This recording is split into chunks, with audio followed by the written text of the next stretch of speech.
Today I would like to show you how you can transfer files from an Android device to Motorola Moto G05. Begin by opening Play Store on both and getting free app called Send Anywhere. When it's ready, launch it. Then hit the same options in both to set them up. I agree and I acknowledge. Confirm, continue and allow. In this window about new updates, choose whatever you want to and hit your device's displays. Now select Send at the bottom left corner of an Android and Receive right next to Send at the bottom of Motorola.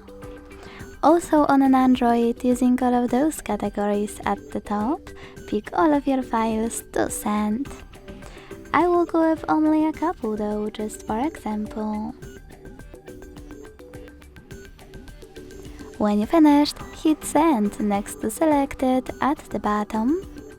Got it? In here's some tip pop-up and decide which connection way you want to use. To scan the QR code, use scanning icon above user guide. Close an ad, allow camera access in the pop-up and point it at the code.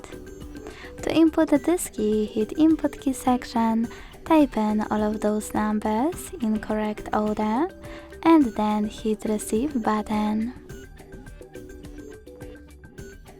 Close an ad. And as you can see, after that, all of my files were successfully transferred. Thanks so much for watching. If you enjoyed this video, leave a like, comment and subscribe. Bye!